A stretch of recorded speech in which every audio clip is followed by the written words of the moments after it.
digamos, es un orgullo tenerlo nuevamente, es un honor que él comparta con nosotros su conocimiento sobre la biotecnología. Y lo voy a presentar formalmente, es resumido su currículum. Víctor Daniel Busto es microbiólogo, egresado de la Universidad de Río Cuarto, Córdoba, Universidad de Buenos Aires, con orientación en biotecnología.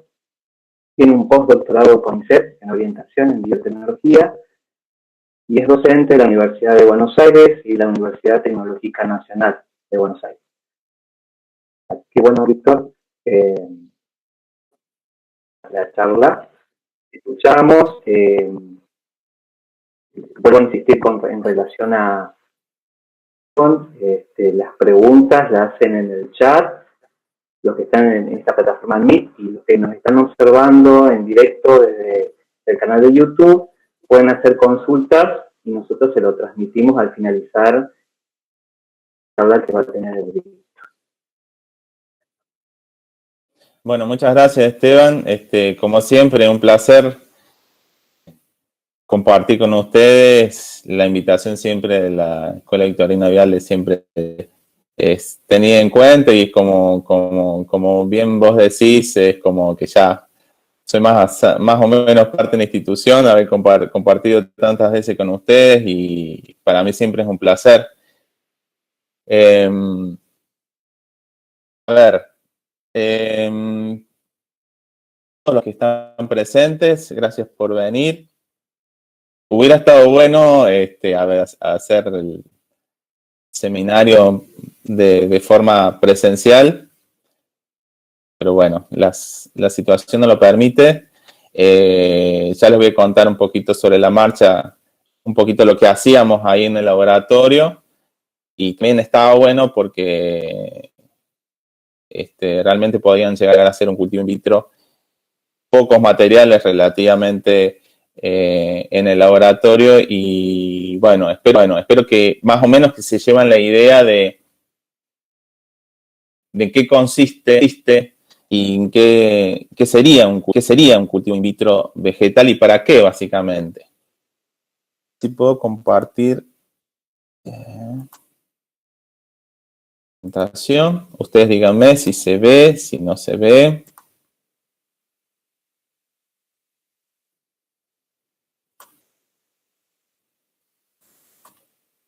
Escucho, ¿sí? ¿Se ve bien? Sí, se ve. Bien. El título de la charla básicamente es la vida in vitro, ¿no? Y esa vida justamente desarrolla, digamos, in vitro. ¿Qué clase de vida? Justamente tiene que ver con el cultivo de células y tejidos vegetales. El cultivo de células y tejidos in vitro de plantas es parte de la biotecnología. Pero como para más o menos introducirnos acá tenemos una bastante importante de la biotecnología y con bastante detalle, donde se la define como el uso integrado de la biología, la bioquímica, la microbiología, informática y ciencias de la ingeniería para lograr la aplicación tecnológica, ¿sí? La idea es que es una ciencia bien aplicada. Aplicar las capacidades de esos microorganismos, ¿sí? Microorganismos pueden ser células animales, pueden ser también células vegetales, e inclusive fracciones celulares que derivan de cada uno de estos agentes biológicos, ¿sí? Podría ser, por ejemplo, una enzima, que no necesariamente tiene que ser una célula como tal, sino que también una enzima podría estar trabajando, por así decirlo, para lograr una aplicación física o industrial, ¿sí? Y como verán, es la sumatoria de disciplinas. Por eso es que la biotecnología es netamente aplicada e interdisciplinar. Pero yendo a lo que nos compete, fíjense que tenemos la biotecnología también se la dividen por colores, ¿sí? hay una clasificación de la biotecnología que cada vez se está ampliando más. Fíjense que se le puede decir biotecnología roja, blanca, verde, azul, amarilla, y cada una tiene como un área de acción. Por ejemplo, la biotecnología roja está relacionada básicamente a todas las aplicaciones relacionadas con la salud. La biotecnología blanca es la biotecnología básicamente industrial, en donde se desarrollan procesos industriales. La biotecnología azul está relacionada a ambientes marinos, acuáticos. La amarilla tiene que ver con la industria de alimentos y así. Y cada vez se van agregando nuevos colores, por así decirlo, a la biotecnología. Creo que dentro de lo último, una de las pocos, de las últimas que le han asignado a la biotecnología referencia a la bioinformática, la nanotecnología, que hoy por hoy está tan de moda, ¿no? Pero fíjense que dentro de todos estos colores tenemos la biotecnología verde. La biotecnología verde es muy amplia, es muy, muy grande. De hecho, fíjense que la biotecnología verde tiene como principal objetivo, entre tantos, ¿no?, generar soluciones que mejoren e incrementen los procesos en agricultura, tal como dice ahí. Sé que hay muchas aplicaciones de la biotecnología verde. Por una parte tenemos lo que hace referencia a la ingeniería genética de plantas, a la calidad o las características de algunos alimentos, la expresión de proteínas recombinantes, ya eso tiene que ver con utilizar a las células vegetales como biofábricas, ¿sí? Era un poquito también lo que hablaba hoy en su charla Carolina. También tiene que ver con el desarrollo de biofertilizantes y biopesticidas que se usan mucho en agricultura y todo lo que tiene que ver con horticultura, floricultura, cultivos de interés agronómico. Pero fíjense que nosotros nos vamos a centrar básicamente en lo que es el cultivo de tejidos vegetales, ¿sí? ¿Y por qué es importante o para qué puede ser importante el cultivo de tejidos vegetales? Bueno, el cultivo de plantas, evidentemente, además de su uso comestible, algo súper importante de las plantas es que muchas de ellas producen muchos compuestos que tienen interés comercial, ¿sí? De hecho, de las medicinas esenciales que considera la Organización Mundial de la Salud, el 11% de esas drogas esenciales vienen justamente de origen vegetal. Y esos productos naturales que generan las plantas podrían estar divididos como metabolitos primarios o metabolitos secundarios, ¿sí? Decimos metabolitos porque son producto del metabolismo de las plantas, ¿sí? Sin embargo, dentro de estas dos clasificaciones, los metabolitos secundarios son los que más importancia tienen y de hecho a nivel comercial son los compuestos que más interés generan también en los investigadores y en los grupos de investigación. Secundarios, justamente, como les decía, tienen interés comercial. Y acá tengo una pequeña clasificación de esos compuestos que producen las plantas. Fíjense que se puede producir aditivos alimentarios, como por ejemplo la vainillina, aromatizantes y fragancias, el café, cacao, pigmentos como chiconinas y fármacos, ¿sí? Los fármacos, fíjense que acá tenemos nombres, creo que la morfina es uno de los más conocidos, es producido por una planta. Sin embargo, muchos de los otros compuestos que acá menciono tienen aplicaciones muy importantes porque muchas veces tienen aplicaciones en cáncer, ¿sí? Son productos anticancerígenos. Dentro de lo que es esta pequeña clasificación, lo que son los fármacos es donde realmente muchos grupos de investigación hincapié, donde están puestos los esfuerzos, ¿sí? Por producir no solo, por ejemplo, pigmentos o productos que se puedan aplicar en alimentos, sino que los fármacos realmente, los productos farmacéuticos derivados de plantas realmente captan el interés de muchos grupos de investigación.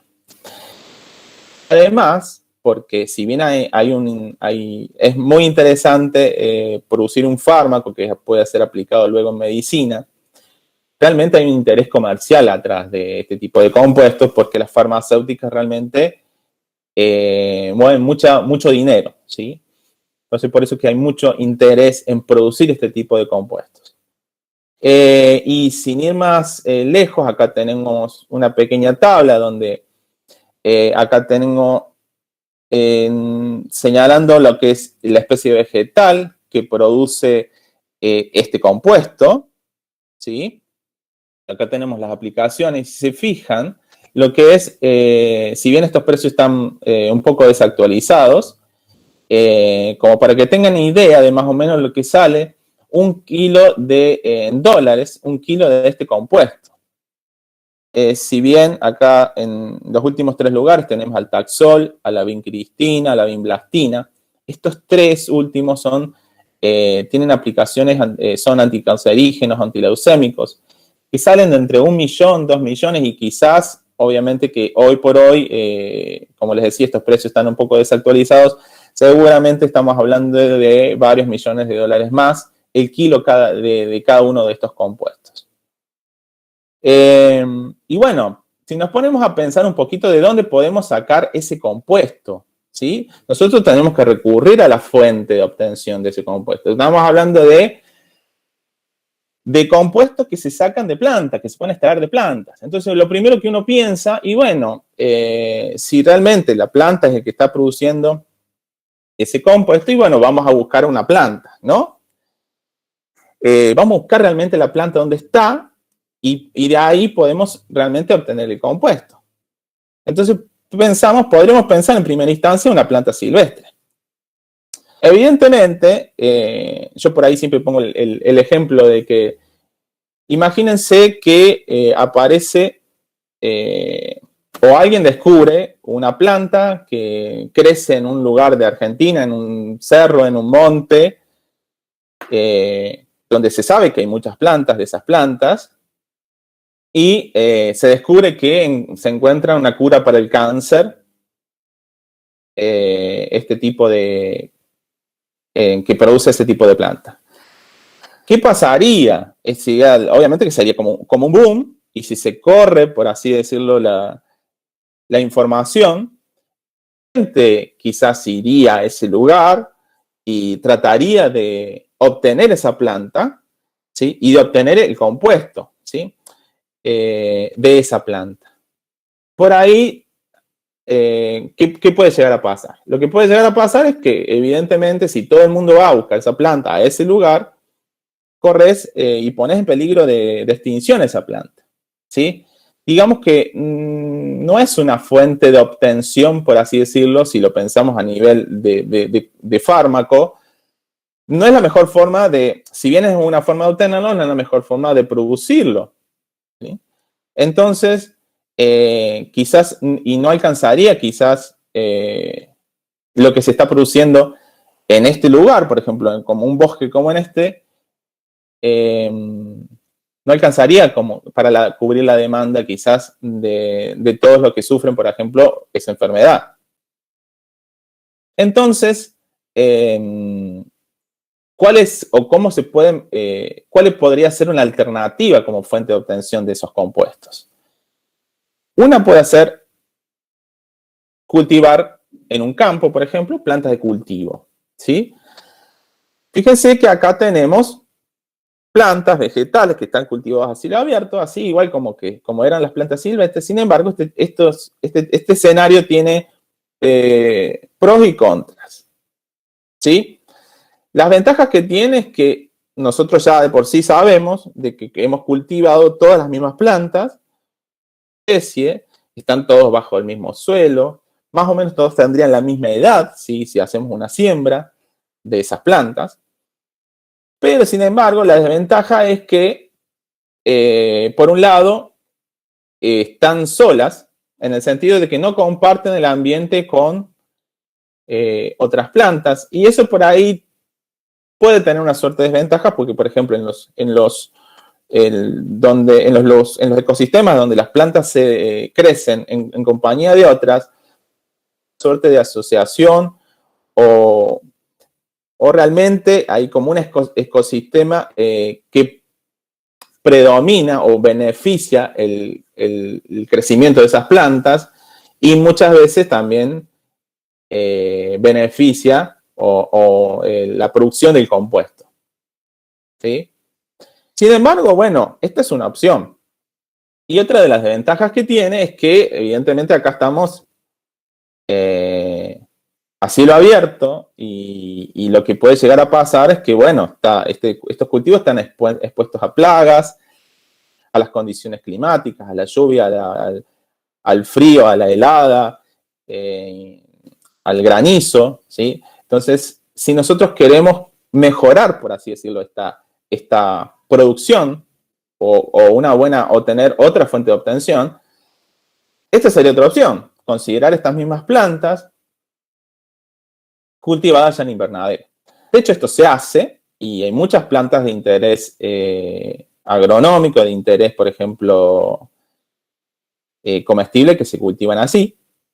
Y bueno, la ventaja que tiene es que acá ya las condiciones están un poco más controladas, ¿sí? De hecho, inclusive podemos controlar la calidad del suelo, podemos controlar la temperatura, podemos controlar la humedad. Ya el invernadero nos está proporcionando otro sistema, ¿sí? En donde podemos llevar a cabo estos cultivos, ¿sí?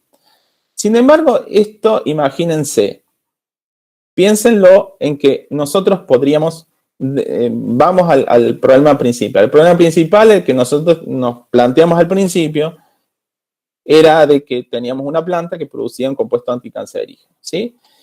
Y esta planta, por ejemplo, como podría ser esta que están cultivadas aquí en invernadero, los compuestos de aplicación humanas, medicinales, requieren otros procesos productivos que tienen que cumplir con determinadas normas. Por ejemplo, estas plantas, que si bien están acá creciendo de forma controlada dentro de un invernadero, están mucho mejor que si estuvieran en test o que si estuvieran a cielo abierto. Sin embargo, estas plantas no están expensas, por ejemplo, a la entrada quizá de algún patógeno, ¿sí? Algún hongo o algún pequeño insecto que quizás pueda estar aquí, adentro de este invernadero.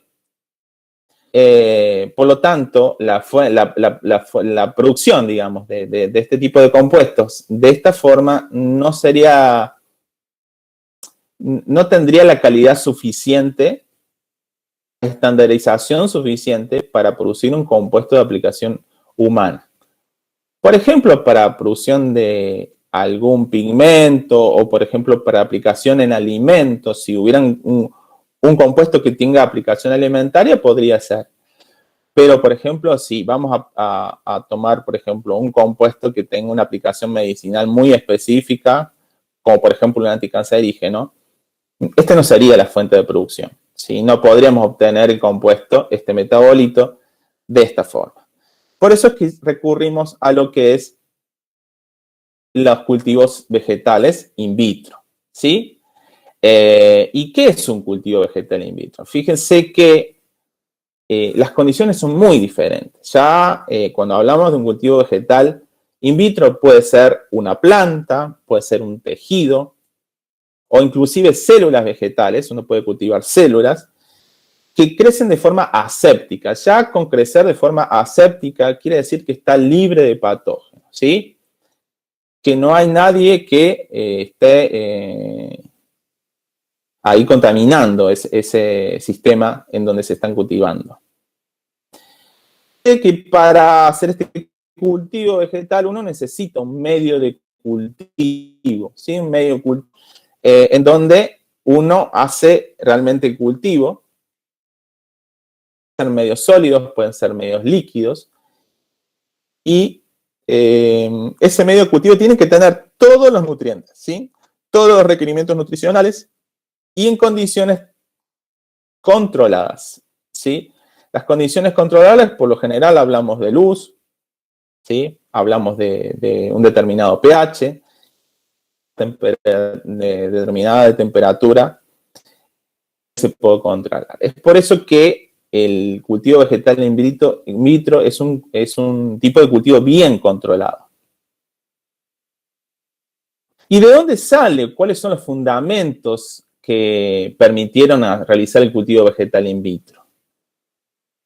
Fíjense que ya por el 1830 y algo se planteó la famosa teoría de la totipotencia celular, dos investigadores, en donde habían postulado de que la teoría, bueno, ahí vamos a ver lo que es la teoría de la totipotencia. Y por otra parte, luego ya a principios de 1900,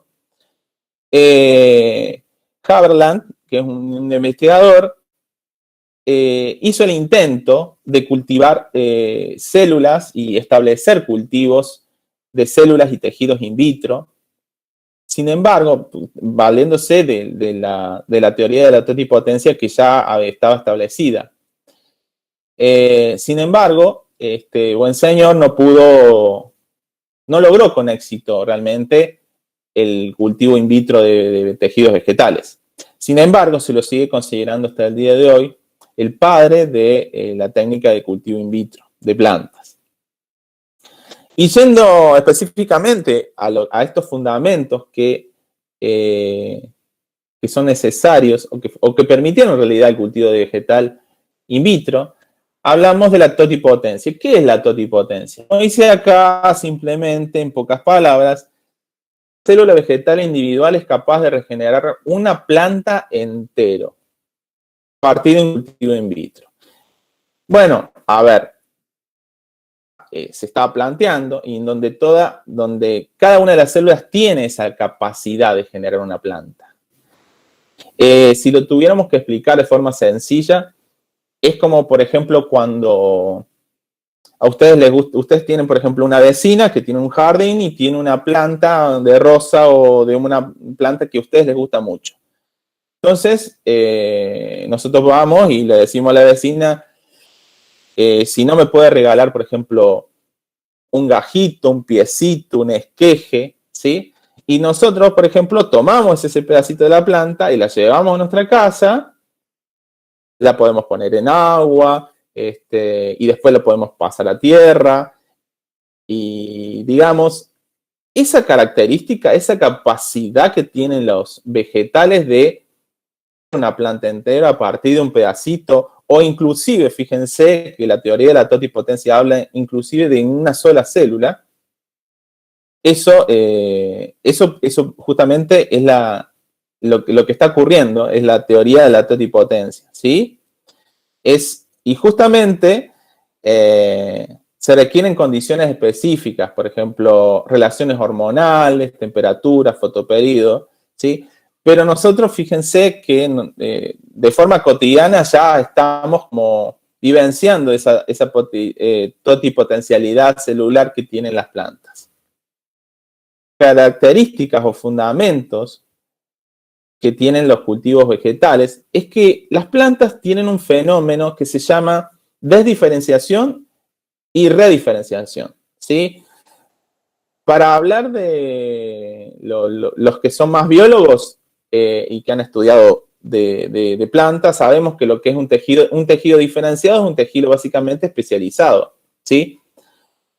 Da a cabo justamente una función. Por ejemplo, los órganos de las plantas son o el tallo, las hojas, las raíces, y fíjense que cada una de esos órganos tiene una función determinada y de hecho tiene características muy típicas, ¿sí? Un órgano, una raíz no es igual inclusive morfológicamente a un tallo, una hoja o una flor, ¿sí?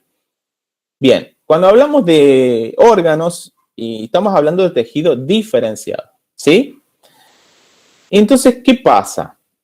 Las plantas tienen la capacidad de perder, ¿sí?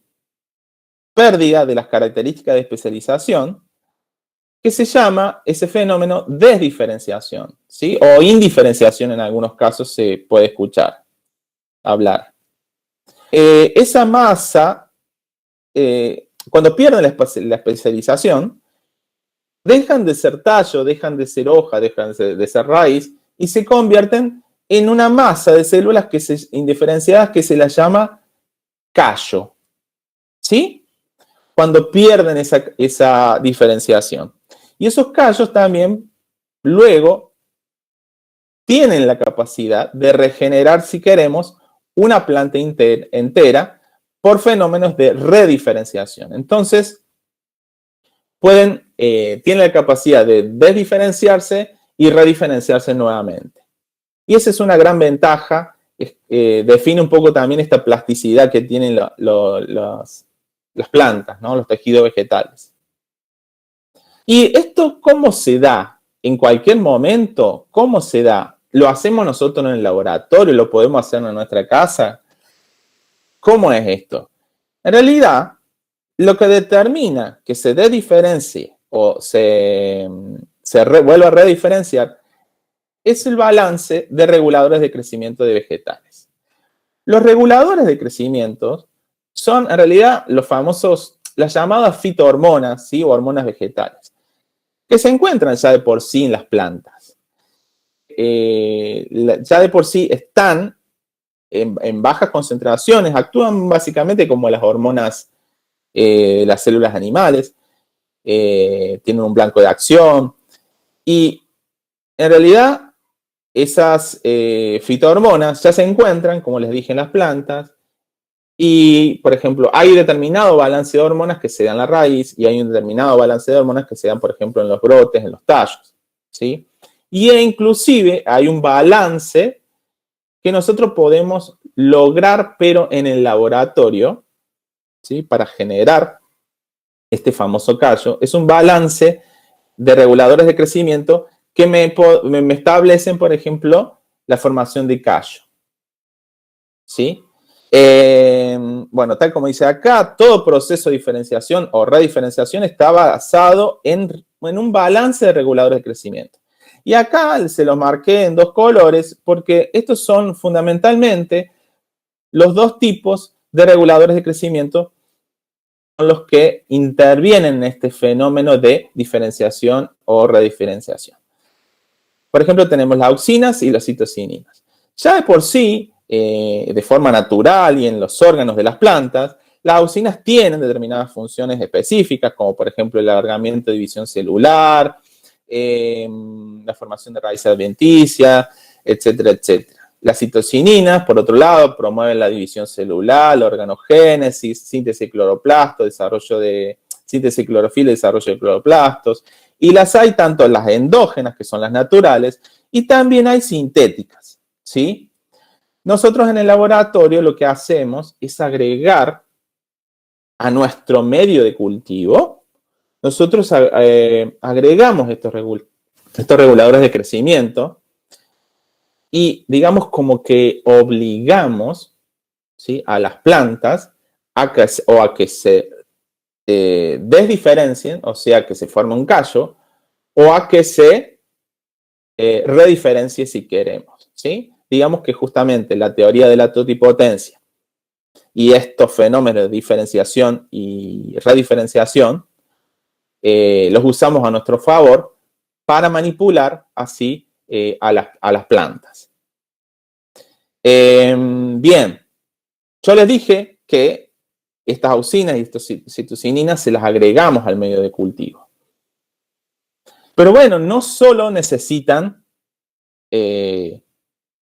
reguladores de crecimiento. Un medio de cultivo que se va a utilizar para hacer un cultivo de plantas in vitro, los componentes. Fundamentalmente, macronutrientes, micronutrientes, ¿sí? Los macronutrientes son los que se necesitan en mayor proporción, ¿sí? Algunos carbohidratos, como por ejemplo sacarosa, glucosa, la más utilizada, por así decirlo, en el cultivo vegetal in vitro es la sacarosa. La sacarosa puede ser inclusive la sacarosa, el azúcar de mesa que nosotros utilizamos, el que compramos en el supermercado. Bueno, ese sacarosa también se puede utilizar inclusive para hacer un cultivo vegetal in vitro. Pero bueno, no solo requiere sacarosa, que se lo utiliza como fuente de carbono, sino que también requieren otros nutrientes como nitrógeno, fósforo, ¿sí? Cuando hablamos de los macroelementos, hablamos de carbono, hidrógeno, oxígeno, nitrógeno, fósforo. Bueno, todo eso tiene que estar presente, ¿sí? El cultivo de, bueno, muchos tipos de medios de cultivos de plantas requieren vitaminas, algunos requieren aminoácidos, además de los reguladores de crecimiento, ¿sí? Y por lo general este tipo de medios pueden ser líquidos, pero empezamos trabajando con este tipo de cultivo in vitro utilizando un medio semisólido. O sea, agregamos el RIDE o un agar, ¿sí? Alguna especie de agente gelificante, que de estilo así como la gelatina, bueno, tiene que ser algo así que quede semisólido. Y obviamente que si vamos a trabajar de forma aséptica, necesitamos de alguna forma esterilizar todos estos componentes, ¿sí? Por eso es que por lo general se esteriliza en autoclave, ¿sí? A una atmósfera de presión y durante 15 o 20 minutos para que pueda esterilizarse este tipo de medio de cultivo. Fíjense que acá yo les puse una fotito abajo donde tenemos determinados frascos. Estos frascos se pueden llevar tranquilamente a un autoclave, ¿sí? Y colocamos el medio de cultivo aquí abajo, todo lo que mencionamos hace un rato. Este medio de cultivo va a tener reguladores de crecimiento o no, es decir, esas fitohormonas, en función de lo que queremos hacer, ¿sí? Si queremos diferenciarla a la planta o si queremos indiferenciarlo o regenerar plantas. Eso lo vamos a tener que tener ya determinado cuando preparamos el medio de cultivo. Y así como están estos frascos van a un autoclave, se esterilizan y quedan listos para luego utilizar y iniciar realmente un cultivo vegetal in vitro. Por lo general, muchos laboratorios con dinero y presupuesto pueden comprar el medio de cultivo. Ese medio de cultivo también se puede adquirir de forma comercial, ¿sí? Y uno puede comprar un frasquito así como estos, en donde ya viene toda la formulación. A veces lo que ya viene con todas las sales, inclusive lo único que tenemos que agregar es la sacarosa y algunos reguladores de crecimiento. Algunos ya vienen con vitaminas. Y los más famosos son, por ejemplo, el famoso MS, Murashi Scoop, el Gamboro E5, el WPM, y hay varios otros más que son que se pueden adquirir de forma comercial. Bien. Fíjense que nosotros dijimos que preparamos el medio de cultivo, pero tenemos varios tipos de cultivo que podemos llegar a iniciar en un frasco, por ejemplo, como los que preparamos recién. Podemos tener cultivos diferenciados o indiferenciados. Ya sabemos lo que es un cultivo diferenciado. Un cultivo diferenciado realmente se caracteriza por la presencia de tejido diferenciado, donde vemos órganos. Por ejemplo, una planta entera, podemos tener un cultivo de plantas in vitro, podemos tener raíces transformadas, podemos hacer un cultivo de tallos, podemos hacer un cultivo de anteras. Y por otra parte, tenemos algunos tipos de cultivos indiferenciados, donde realmente han perdido la especialización, ¿sí? Yo les dije que cuando una planta pierde o una célula vegetal pierde la diferenciación, se convertía en lo que llamábamos callo. Bueno, nosotros podemos realizar un cultivo de callos y mantener durante mucho tiempo este cultivo de callo. También tenemos suspensiones celulares, tenemos protoplastos, cultivo de meristemas. Cualquiera de estos tipos son de tipo indiferenciado. Pero, ¿qué necesitamos? También ya tenemos el frasquito, ya tenemos el medio de cultivo preparado, pero ¿de dónde partimos? Bueno, una forma de empezar podría ser partir de semillas. ¿sí? Las semillas, por así decirlo, cuando nosotros las conseguimos, no están estériles. De hecho, muchas veces tienen bastantes contaminaciones del ambiente y es por eso que es necesario realizarle una desinfección, ¿sí? Pero también, si no tenemos semillas, podríamos partir de, por ejemplo, lo que se denomina un explanto, ¿sí? El explanto es una partecita de una planta que la tenemos que también desinfectar, porque si imaginamos que agarramos una hojita de cualquier planta que esté dando vuelta por ahí, eso también tiene algún tipo de contaminación ambiental, tiene alguna carga bacteriana, sea microbiológica, que cuando nosotros querramos hacer nuestro cultivo in vitro, ese cultivo no solo va a proliferar la planta, que en realidad es muy probable que no prolifere, sino que van a proliferar muchas bacterias, ¿sí?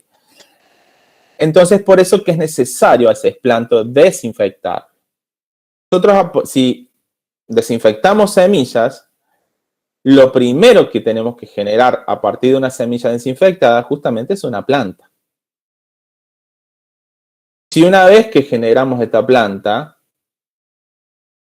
in vitro, podemos tomar una porción de esa planta denominada explanto y a partir de ella, por ejemplo, generar un callo.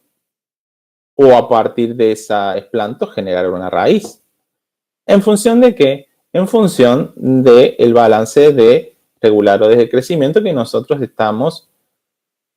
podemos establecer en el medio de cultivo. El explanto, como ya les dije, son pedacitos de plantas, pueden ser, por ejemplo, hojas, pueden ser tallos, inclusive pueden ser hipocótilos, cotiledones. Por lo general se pretende de que sean tejidos jóvenes, que nosotros consigamos ese material vegetal de una plántula, ¿sí? De un tejido que sea bien joven.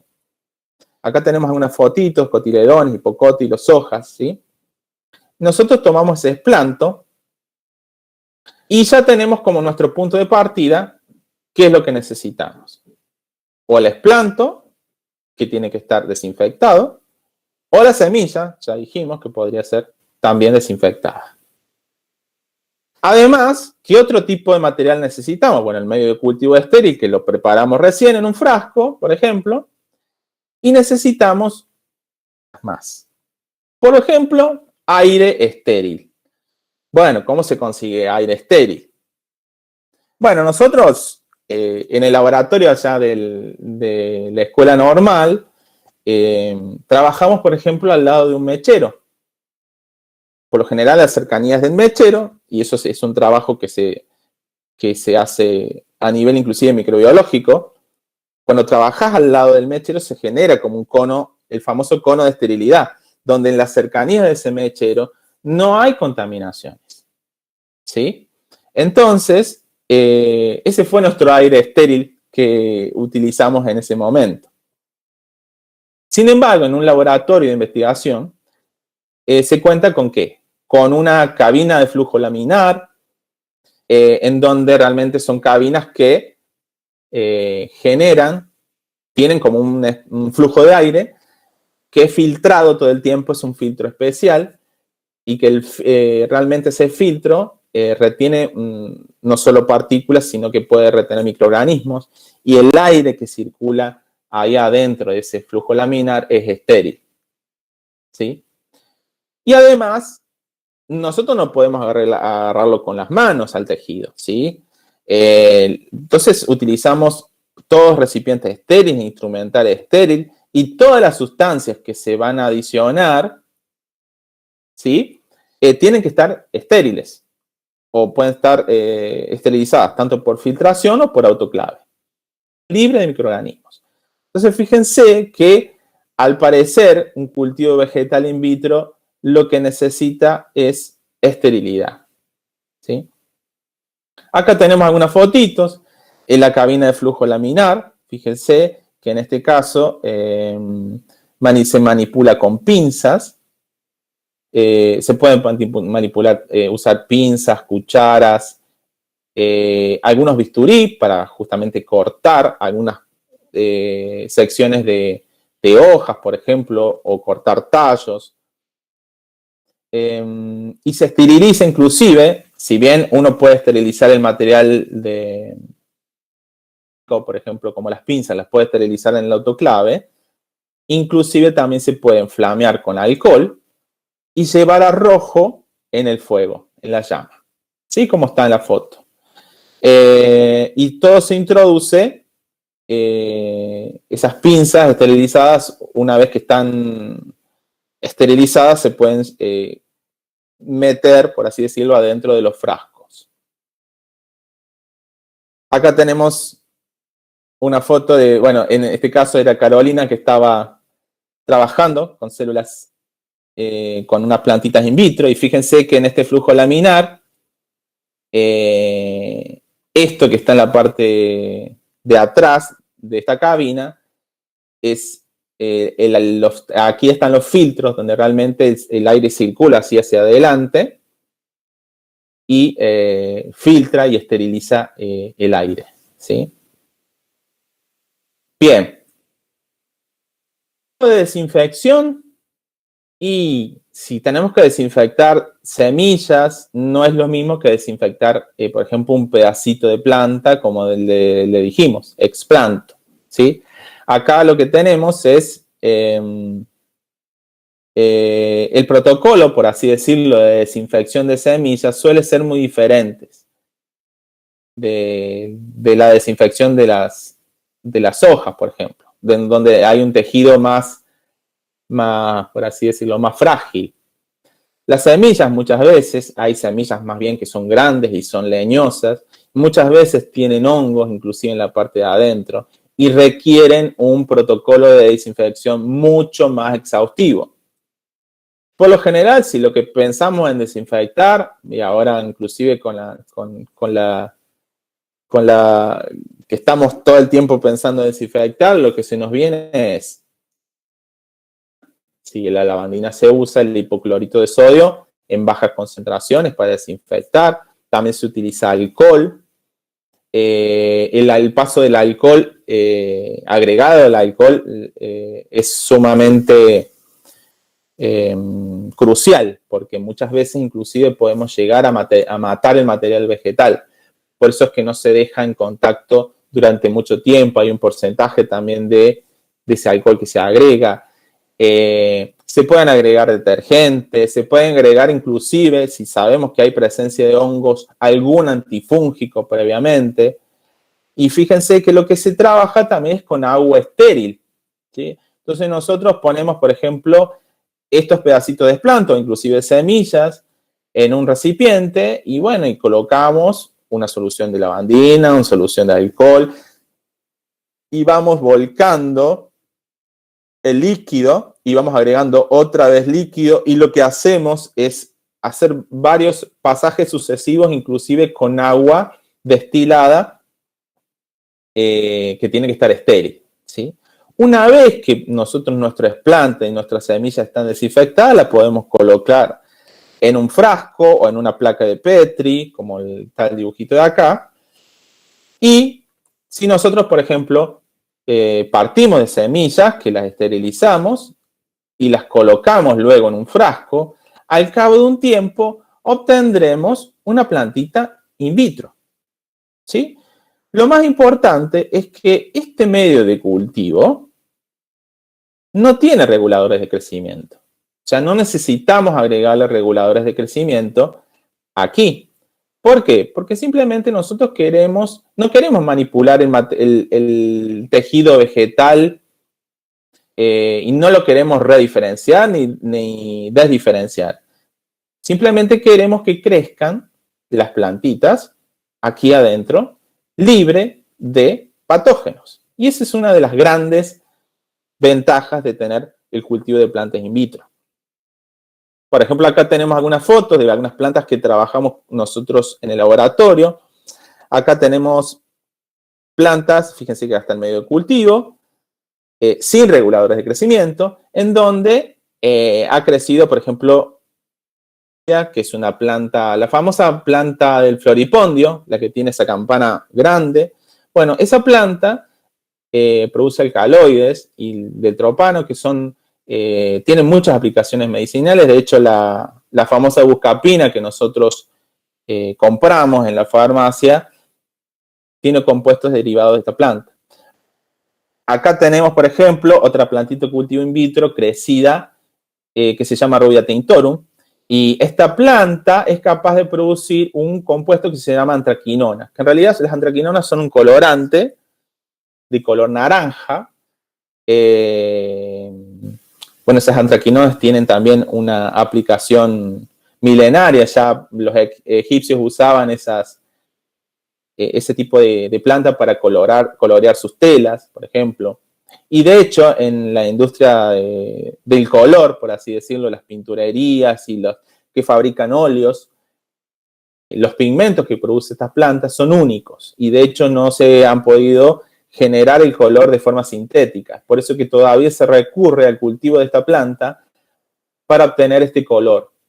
Si no me acuerdo el nombre, se llama rojo de alizarina. Seguramente en algún catálogo los que hacen arte y se dedican a la pintura conocen ese color. Bien. Para que vean que si bien uno no puede hacer solamente utilizar un frasco, también puede utilizar un tubo de ensayo, por ejemplo, para hacer un cultivo vegetal in vitro. Acá tenemos algunas fotitos, ¿sí?, de plantitas crecidas en cultivo in vitro. Y esto es algo similar a estas fotos es lo que obtuvieron los chicos cuando trabajaron en el laboratorio de la escuela normal. Lo que hicimos en ese momento, semillitas de tabaco, ¿sí?, que son muy chiquitas, fácilmente manipulables.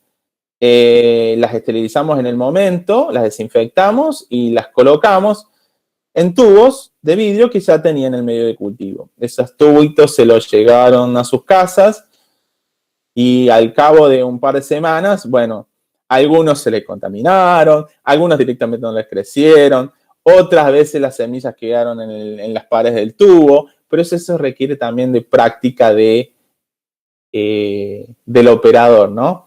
Pero para nosotros, o al menos para mí, era todo un desafío que los chicos pudieran llevarse como una especie de souvenir también de la charla de cultivo in vitro. Y también hemos tenido resultados exitosos, ¿sí?, donde yo he recibido también, me han mandado fotitos en donde he recibido fotos de estos tubitos de ensayo con plantitas de tabaco en su interior. Bien, que no nos quedamos con la plantita como si fuera un souvenir, todo tiene un objetivo, ¿sí? Muchos de los objetivos, y uno de los grandes objetivos del cultivo in vitro vegetal es propagar esas plantas. ¿Por qué? Porque nosotros podemos tener plantas crecidas in vitro y luego aplicar una técnica que se llama micropropagación. ¿En qué consiste? En hacer cortes en los entrenudos, ¿sí? Por ejemplo, aquí, aquí y aquí, y colocarlos en nuevos frascos, ¿sí? Todo siempre estamos hablando en esterilidad, y colocar nuevos frascos. Luego de un tiempo van a crecer, por ejemplo, acá tenemos de una planta, generamos 3. Y estas 3 plantas generarían de estas otras 3 plantas más. Y de eso se trata. Masiva de plantas. Y esta técnica se usa mucho en algunas empresas que se dedican a esto. Por ejemplo, las más conocidas aquí en Argentina son Biofábrica, que se encuentra en Misiones, y Tecnoplant, que si no me equivoco está aquí en la ciudad de Buenos Aires. Estas 2 empresas, y así también hay otras distribuidas en el país, se encargan específicamente a la micropropagación de plantas. Y, por ejemplo, Biofábrica genera plantines. Pero ¿cómo llegamos al plantín? ¿Cómo? Pero fíjense que primero lo que se hace es obtener un cultivo vegetal in vitro. Se parten de cultivos vegetales in vitro, donde hay salones gigantes, donde tienen un montón de, por así decirlo, estanterías o góndolas, donde tienen frascos y frascos y frascos y frascos y frascos de muchas plantas y especies distintas de plantas, que luego van a pasar a invernadero. Cuando pasan a invernadero, tienen que sufrir un fenómeno de rusticación, así se dice.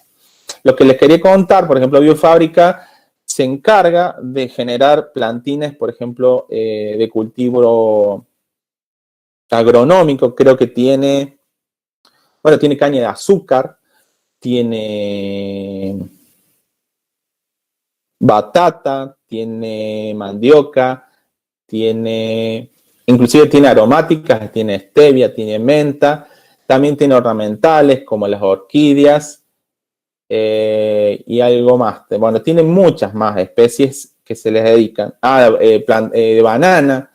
Me enteré hace poco que generaron banana porque eso se lo genera ahí adentro y se lo distribuye luego a los productores. Y me enteré que, por ejemplo, en Salta están produciendo, tratar de producir en Salta banana nacional, ¿sí? Con productores salteños.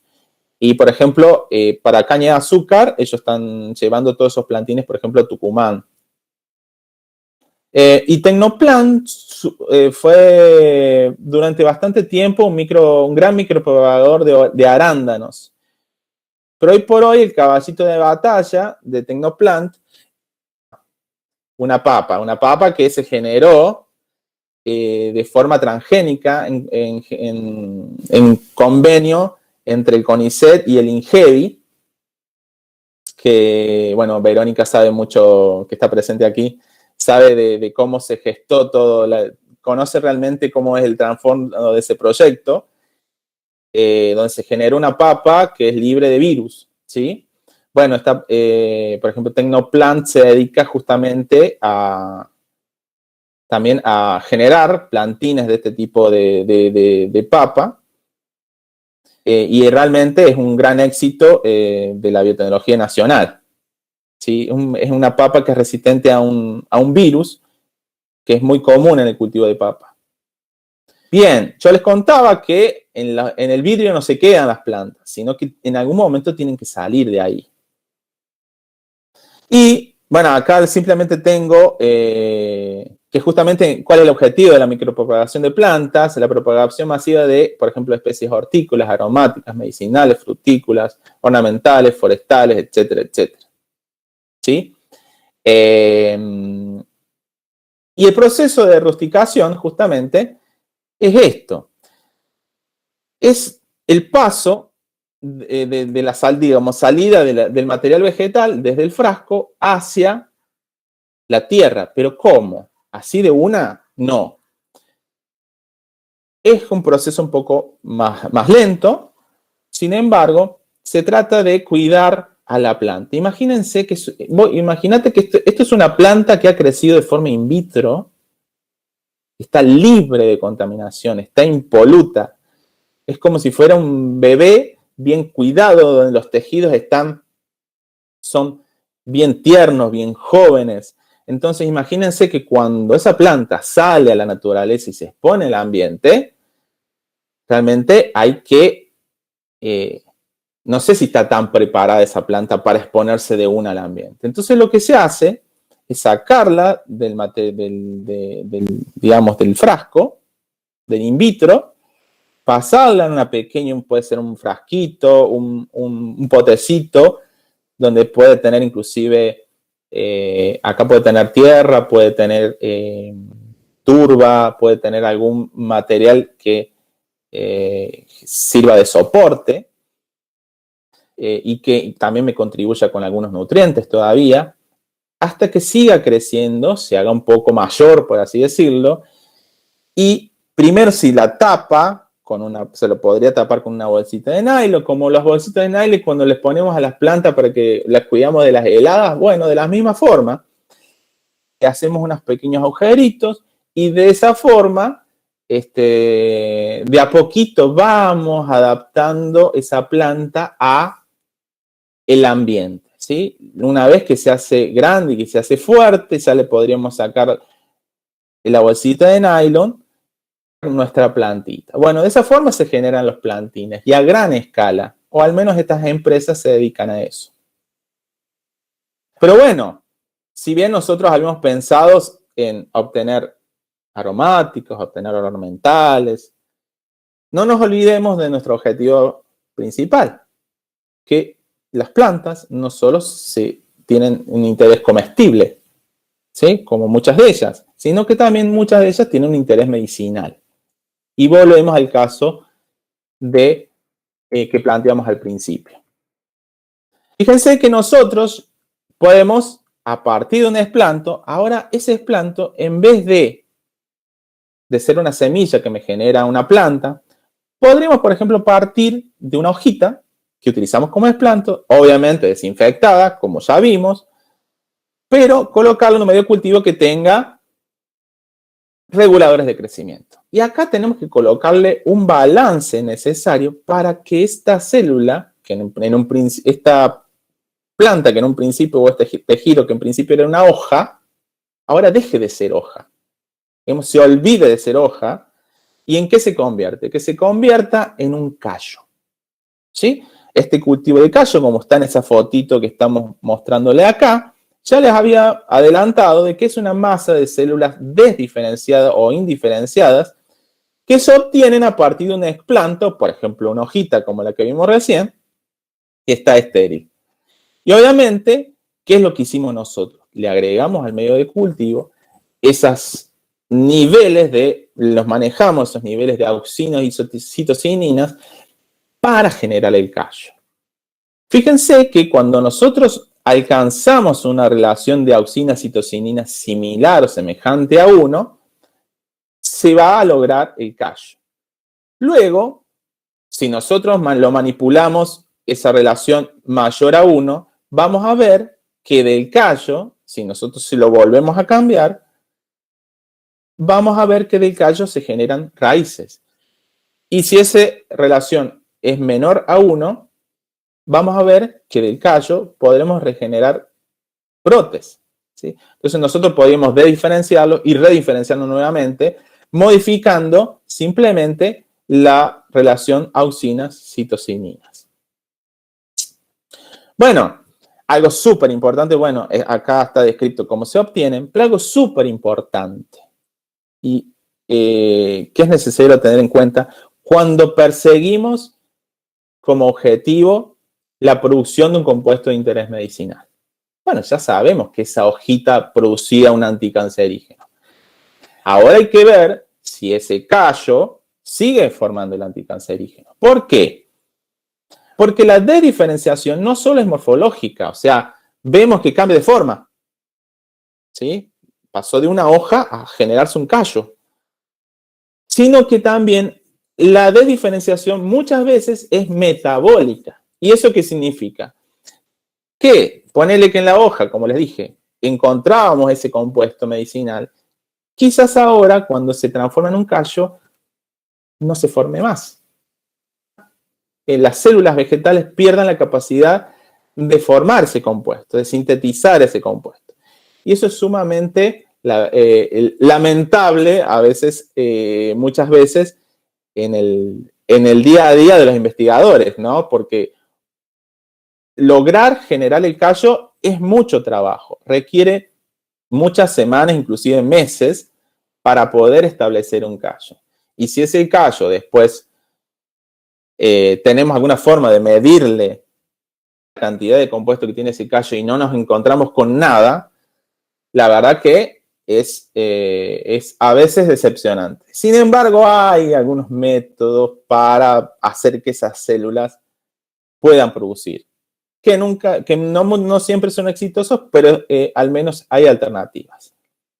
Acá tengo cultivos de callos que les traje fotos para que vean. Por ejemplo, estos dos son cultivos de callos de tabaco, Nicotiana tabacum. ¿Y cómo es? ¿Es verde? ¿Es blanca? Bueno, depende mucho también del tipo de planta y depende también del tipo de explante del cual partió esa generación, del cual generamos el callo. ¿Sí? Por ejemplo, acá lo vemos verde, pero si vemos verde, por ahí pensamos, bueno, tiene clorofila, tiene cloroplasto. Y es muy probable que no. Fíjense cómo es el grado de diferenciación que inclusive pueden llegar a perder algunos, por ejemplo, en este caso perdió el pigmento. Acá en este caso no. Fíjense que acá de este lado izquierdo tenemos callos de otras plantas que productoras de antraquinonas. Estos son callos de Morina citrifolia. Estos son callos de esta planta que les conté recién, Rubia tinctorum. Es famosa por el famoso jugo de noni. No sé si alguno escuchó. El noni es una planta, un fruto que es más bien cultivado en ambientes tropicales y se dice que es muy rico en antioxidantes y tiene muchas propiedades nutricionales. Bien. Una vez que obtenemos el callo, los podemos pasar a medio líquido. ¿Cómo es eso? Bueno, podemos generar una suspensión celular conservando el mismo medio de cultivo, pero ahora sin el agente gelificante. Digamos, sin el agente que hacía que fuera una gelatina. Cuando le sacamos ese agente gelificante, obtenemos el cultivo líquido. Y esas células, o esos callos, así como los vemos, cuando los colocamos en medio líquido, tienden a disgregarse. A veces no es tan sencillo, ¿sí? Tiro el callo de adentro en un medio líquido, suspensión celular, requiere también a veces algunos truquitos, digamos, en las técnicas en el laboratorio, ¿sí? Se dice que los callos que tienen facilidad de disgregarse, se les dice que son callos friables. La friabilidad es esa capacidad del callo de generar esa suspensión celular. Pero ¿cómo es esa suspensión celular? Se separan todas las células una por una y quedan sueltas como si fuera un cultivo, por ejemplo, de una bacteria. No es tan así. Pueden llegar a generar o a quedar algunas células libres, entidades únicas, pero por lo general lo que queda en el medio cultivo son agregados, ¿sí? Son pequeños agregados donde son poquitas células agregadas y de esa forma pueden llegar a crecer en medio líquido. El callo tarda en crecer en medio sólido, ¿sí? Por lo general tarda 3 semanas, un mes en generar, por ejemplo, como está en la foto, ¿sí? Un tamaño de callo como el que está en la foto. Sin embargo, los cultivos de suspensiones celulares, al estar más en contacto con los nutrientes, estar en medio líquido, por lo general a veces se subcultivan o se mantienen semanalmente o cada 15 días, dependiendo de la especie celular, ¿sí? Dependiendo del tipo de planta. Bien, acá tenemos algunas fotitos, por ejemplo, esta, recién les mostré, por ejemplo, lo que eran los callos del tabaco, ese tabaco blanquito. Bueno, cuando los pasamos a una suspensión celular, se genera un cultivo así como el que está en la foto. Son las suspensiones celulares de la misma planta, de Rubia tinctorum. Nosotros recién les mostré, el callo de la Rubia tinctorum, que era esta, y cuando lo pasamos a medio líquido, se genera este tipo de suspensiones celulares, ¿sí? Es un cultivo de suspensiones celulares. Repasito. Fíjense que nosotros partimos de un material vegetal, un esplanto, estéril. Si nosotros a ese medio le agregamos reguladores de crecimiento, se inicia un callo en medio sólido. Fíjense que aquí tenemos, por ejemplo, una hojita en donde en la superficie de esa hoja se está generando un cachito. Luego, nosotros tomamos estas porciones, esos callos, esos cúmulos de células, los pasamos a otro medio sólido y los seguimos cultivando. Y ese callo sigue creciendo. Una vez que se estableció el callo, luego lo pasamos a un medio líquido y generamos la suspensión celular.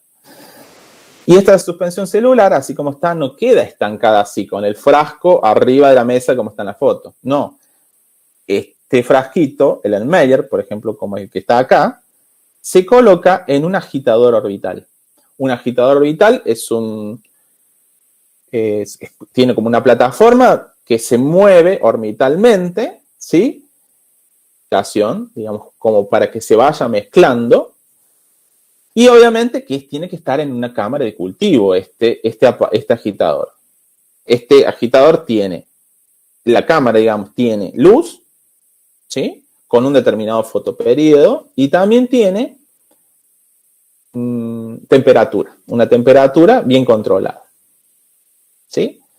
Bien, ya estamos a un pasito más de producir este compuesto que nos interesaba. Cuando nosotros ya hemos generado, por ejemplo, nuestra suspensión y la hemos cultivado durante lo hemos subcultivado durante mucho tiempo y, digamos, la suspensión celular se ha establecido y ha crecido, ¿sí? Durante bastantes pasajes, estamos en condiciones de aumentar la escala. Porque imaginemos que nosotros volvamos al principio, ese compuesto que tenemos que llegar, por ejemplo, al mercado, inclusive. Entonces, digamos que con frascos Erlenmeyer no vamos a producir, porque no vamos a satisfacer ninguna demanda. Entonces, ¿qué pasamos? Pasamos a un bioreactor de tipo de laboratorio. Un bioreactor, que es, acá tenemos una foto de un bioreactor cultivado, donde adentro tenemos una suspensión celular, por ejemplo, de la rubia, de Rubia tinctorum. Por eso se ve de color naranjita. Sí, que es el color del compuesto de las antraquinonas. Fíjense que a escala laboratorio, acá tenemos un esquema de lo que es ese bioreactor. Simplemente, rápidamente, sin entrar mucho en el detalle, no es más que un tanque, por eso se le dice bioreactor de tanque agitado.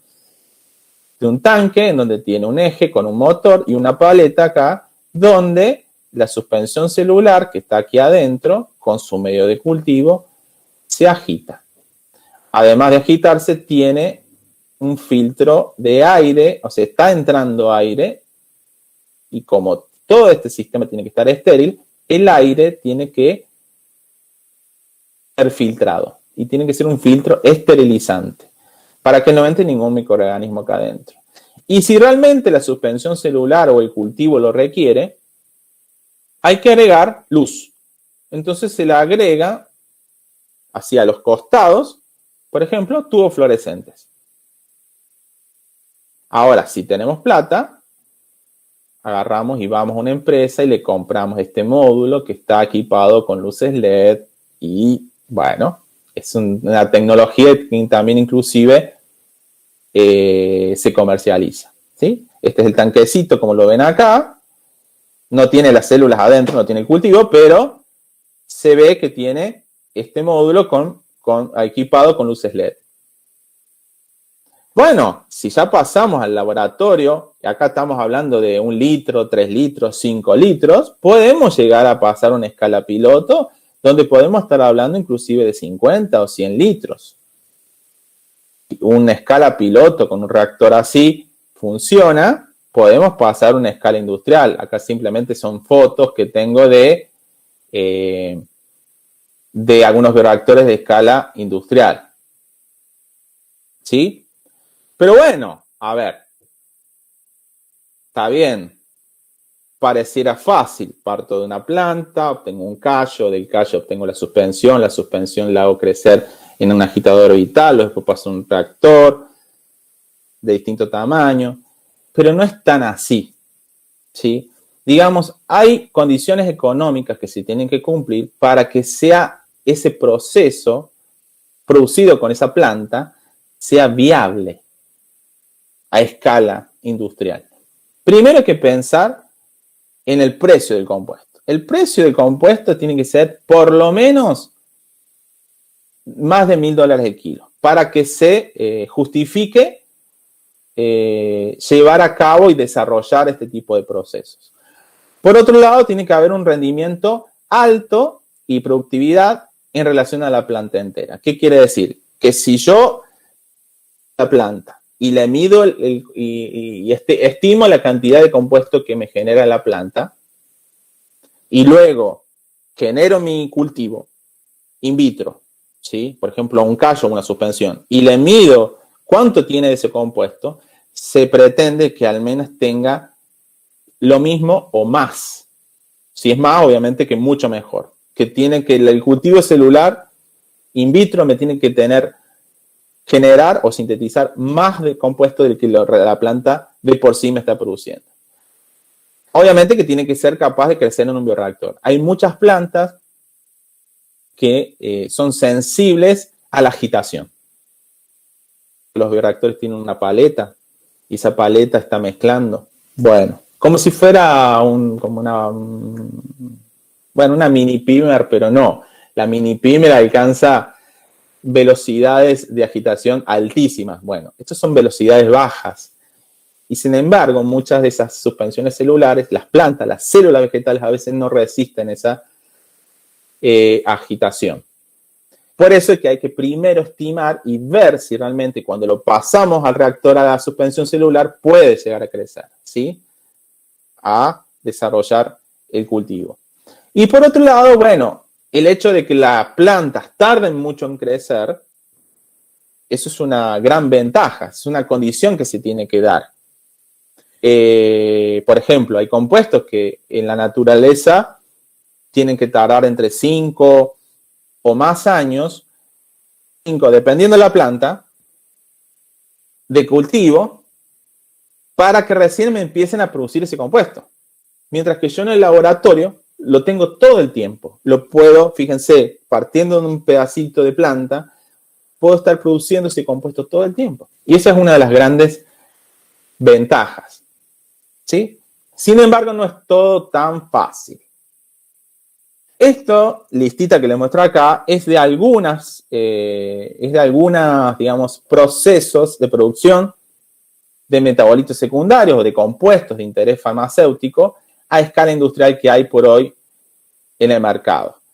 Muchas de estas empresas, acá tenemos, por ejemplo, el compuesto que generan, la especie de planta, la aplicación de ese compuesto, la aplicación medicinal, y acá tenemos la industria que lo produce. Muchos son de Estados Unidos, algunos son, la más famosa de Estados Unidos es Phyton. Después, digamos, la primera que se logró producir a nivel industrial es la chikungunya, por una empresa japonesa que se llama Mitsui. Y así, hoy por hoy, tenemos varias empresas destinadas a la producción de compuestos de interés medicinal a escala industrial utilizando células de planta. Esta es una pequeña lista, sin embargo, hoy por hoy, al 2020 o al menos 2017, hemos visto que esta lista se ha incrementado y ya hoy por hoy tenemos más o menos unas 25 compuestos diferentes que se están produciendo con células de plantas a nivel industrial. Como les decía, Phyton es una de las más importantes y Phyton produce, por ejemplo, el paclitaxel. El paclitaxel es un compuesto, produce este compuesto y otro más. Los dos son anticancerígenos. Se usa no me acuerdo si se usa en el cáncer de ovario, me parece que tiene esa aplicación. Y tiene acá, bueno, en su página web, uno puede entrar y ver justamente cómo es el desarrollo de la línea celular. Ellos partieron una vez de la planta, porque no es que van buscando todo el tiempo, Parten de la planta, obtienen el callo, luego la suspensión, y luego esas suspensiones, a partir de esas suspensiones, generan un banco celular que cada vez que una vez que el banco está establecido, obviamente que se mantiene ese banco de células, luego de ello están en condiciones de iniciar digamos, el escalado del proceso. Pasa obviamente a Erlenmeyer, después pasarán a tanques agitados, a bioreactores de distintos tamaños y luego purificarán a partir de esas células el compuesto. O sea, se recupera y luego se purifica. ¿Sí? El famoso paclitaxel o Taxol, digamos, es uno de los grandes, por así decirlo, hitos de la biotecnología vegetal. ¿Por qué? Porque este compuesto, el paclitaxel o el Taxol, se genera o se sintetiza en la corteza de un árbol que se llama tejo. O se llama Taxus el árbol, ¿no? Pero de nombre coloquial se le dice tejo. Bueno, el tejo acumula el Taxol en la corteza de los árboles. Y se dice que para obtener 1 kilo de este compuesto habría que talar un bosque completo con árboles que tengan más o menos aproximadamente 100 años de antigüedad cada uno, para obtener 1 kilo de este compuesto, si lo obtuviéramos de forma natural, de la fuente de obtención de la planta. Es por eso que este es uno de los grandes logros, porque a partir de un explanto, como les mostré recién todos los pasos, de una planta, podemos estar generando a nivel industrial un compuesto tan importante y de aplicación medicinal como el paclitaxel. Esto simplemente, ya terminamos, me pasé un poco, para que vean que algo de lo que hacemos en el laboratorio, que las células vegetales no solamente son importantes, o al menos cultivarlas in vitro, no solo es importante porque producen compuestos, sino porque también pueden utilizarse como plataforma para producir algunos compuestos o proteínas. En este caso, les quiero mostrar células vegetales que están modificadas genéticamente, a las que se les ha introducido, por ejemplo, una proteína. Estos son callos de tabaco a los que se les ha introducido una proteína verde fluorescente, que se le llama GFP, que justamente es una proteína fluorescente. Vemos a una luz UV, no está muy bonita la foto, pero creo que se ve algo así acá. Esos callos, cuando les ponemos una luz UV, fluorescen y se ven de esta forma. Entonces, digamos, esta es una prueba de que las células vegetales pueden modificarse genéticamente. Y hoy Caro también en su charla habló de esto un poquito, de que también las plantas pueden utilizarse como biofábricas para generar otros compuestos, como por ejemplo proteínas recombinantes, ¿sí? Ella hablaba de que las plantas podían ser también como plataforma para producir antígenos de vacunas, ¿sí? Y Protalix Biotherapeutics, que está en Israel, se encarga de justamente cultivar a gran escala suspensiones celulares de zanahoria. Por eso que tienen ese compuesto, este color, digamos. Acá tenemos la foto de los callos de zanahoria y acá tenemos los tanques, grandes tanques con miles de litros que se cultivan acá en suspensiones de zanahoria. Estos tanques, si bien no son tanques agitados como los que demostré recién, son también bioreactores y de tipo descartables.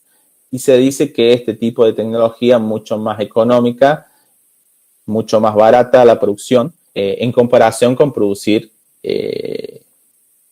con cultivar a gran escala en bioreactores tradicionales, de, por ejemplo, acero inoxidable. Y bueno, ¿qué tienen importante estas células de zanahoria? Que esta empresa logró producir y ya comercializar una enzima que se llama glucocerebrosidasa, un producto que es una enzima que se utiliza para la enfermedad de Gaucher. La enfermedad de Gaucher es una enfermedad que es hereditaria y que los que sufren esa enfermedad tienen que estar todo el tiempo consumiendo o incorporando una enzima que hoy por hoy se puede conseguir y está producido por células vegetales. Los que sufren esta enfermedad se les genera cuerpos grasos en distintos órganos. Por ejemplo, la enfermedad de tipo 1 de Gaucher, creo que se forman cuerpos grasos en el hígado, en el vaso, en los pulmones, me parece que también, y justamente porque carecen de esa enzima de forma ya hereditaria, no pueden producir esa enzima. Entonces la tienen que incorporar. Entonces Protalix ha utilizado células de zanahoria para producir este tipo de compuestos y para que vean que las células vegetales no solo producen compuestos de interés medicinal que de por sí ya los producen, sino que también puede utilizarse de forma recombinante o transgénica para producir proteínas de interés farmacéutico. ¿Sí? Bien, eso es todo. No sé si tienen alguna pregunta.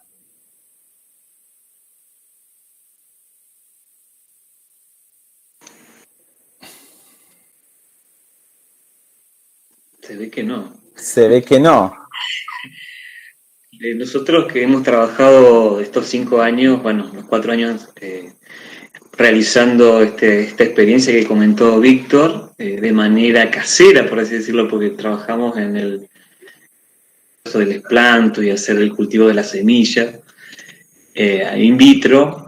Y bueno, los chicos del profesorado de biología y también hubo docentes que han participado en estos 4 años anteriores, hemos realizado esta experiencia. Primero tuvimos esta parte teórica y después faltaba la parte práctica, obviamente, que nosotros no podemos hacer. Y bueno, el año pasado llegaron hasta, creo, no quiero meter la pata por ahí, la rusticación, porque uno de las chicas había hecho, después de pasar el crecimiento de la germinación, el crecimiento de la plantita del tabaco en el tubo de ensayo, la trasplantó, por así decirlo, para ver en una macetita chiquita y bueno, y tuvo un crecimiento increíble. Yo te pasé una foto. Capaz que tienen todavía algunos tabacos dando vueltas por viales. Sí, estará por ahí una de las chicas que realizó el cultivo, bueno, lo pudo hacer. Y la verdad que también vieron ese proceso lógico y bueno, lo pudimos realizar en el laboratorio escolar, porque bueno, tus trabajos son de otro laboratorio más sofisticado, pero pudimos hacer esa actividad. Sí, obviamente que, bueno, muchos de los materiales y, bueno, el medio de cultivo lo preparé yo en el laboratorio pero digamos, si bien se requiere un poco de tecnología, no es tan, a ver, sí, es una tecnología que requiere un poco de equipamiento. Sobre todo lo que más requiere es un lugar para poder esterilizar los medios de cultivo. Laboratorios que no tienen autoclave y que trabajan con, por ejemplo, una olla a presión, ¿sí? Y pueden esterilizar el material en olla a presión. Si tenés fuego, todo lo que es metálico lo puedes llevar a rojo y se puede esterilizar fácilmente. Lo más complicado, la cámara de flujo laminar. Nosotros, cuando trabajás en pequeña escala, capaz que al lado de un mechero se puede conseguir, se puede lograr, como lo hicimos en el laboratorio, pero digamos, cuando empezás a trabajar con muchas plantas, necesitas espacio y lugar donde, digamos, con todos los frascos y poder abrir los frascos con tranquilidad. Y eso por ahí, con un flujo laminar, es lo óptimo, ¿no? Y obviamente tenés que tener una cámara o un lugar donde puedas poner luz y controlar la temperatura. Eficiente. De hecho, hay gente que yo conozco, inclusive conozco gente de otros países que tiene sus propios emprendimientos y se han comprado su flujo laminar y su autoclave y lo tienen en un garage de su casa y se ha dedicado a generar plantas ornamentales, plantas aromáticas, inclusive las venden. Y se pueden vender inclusive tipo souvenir. Bueno, Biofábrica tiene como toda una línea de regalería donde te vende, por ejemplo, plantitas in vitro de orquídeas, ¿sí? Y que se usan para regalar, es como regalo empresarial o de ese estilo. La parte ornamental, de hecho, Biofábrica no es el objetivo, por ejemplo, de Misiones no es el objetivo generar ornamentales, pero porque había otra necesidad de cubrir estaba más pensado para la agricultura, pero por ejemplo, al empezar a explotar las plantas ornamentales, le entra plata, proyectos mucho más interesantes, por ejemplo. Y Tecnoplant, por ejemplo, se ha desarrollado tuvo mucho tiempo trabajando con arándanos y ahora tiene a la famosa papa que se ha desarrollado en el INGEVI. Y bueno, nada, no sé si tienen alguna pregunta. Sí, alguna pregunta. Muchos saludos, Víctor. De acá y desde el canal de YouTube te manda saludos, por ejemplo, Susan, que la conoces a Susan. Sí. Bueno, muchas gracias. María, te manda saludos, María. Bien, les reitero por la invitación y espero que haya sido más o menos claro, no sé bien de dónde venía cada uno o qué tipo de conocimientos tenía. Traté de hacerlo lo más ameno posible para que todo el mundo lo entienda, sin entrar mucho en detalles técnicos. La idea era compartir esto de la potencialidad del cultivo in vitro y que, bueno, esto es solo una parte, ¿sí? Después ya vendrá la parte 2, quizás en un futuro donde se puedan explicar otros desarrollos un poco más complejos, ¿sí? Ahora queremos una instancia práctica, dice Silvina. Bueno, espero que en un futuro podamos viajar y compartir más experiencias de tipo práctica. Lo vamos a invitar a Silvina para que venga a la escuela y bueno, hacemos la experiencia, que es la parte por ahí más importante, más entretenida. Bueno, por las cuestiones de tiempo vamos a ir cerrando esta charla. Agradecemos muchísimo, Víctor, tu quinta participación. Bueno, gracias a ustedes por siempre la amabilidad, la cordialidad y siempre estar y a tratar Bueno, para mí siempre la Semana de la Ciencia ya está en la tercera edición, así que yo esperaba con ansias que este año... Así que saben que cuentan conmigo y nada. Y que cualquier cosa, bueno, no sé si queda algún correo o algo dando vuelta. Después quizás por la página del instituto puedo dejar algún contacto por si quieren algunos preguntar algo, alguna duda. Sí, exactamente. Agradecemos a todos que hayan estado en toda la charla y los invitamos mañana. A ver, me voy a fijar en el nombre de la charla. Tenemos acá, estaba Verónica, que a María. Sí, ahí está conectada Verónica. Sí, Vero nos va a dar la charla mañana a las 18 horas. Lo esencial o no es invisible a los ojos. Aislamiento e identificación de microorganismos. Esa es la charla que está propuesta para mañana, así que los invitamos a todos desde la plataforma, si se inscribieron por la plataforma Meet, o si no, en directo va a ser transmitido y se va a guardar por el canal de YouTube institucional, así no se pierden las charlas y por ahí no pueden estar presentes.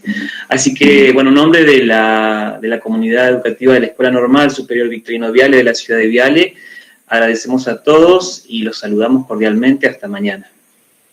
Muchas gracias. Adiós. Adiós. Gracias, Víctor.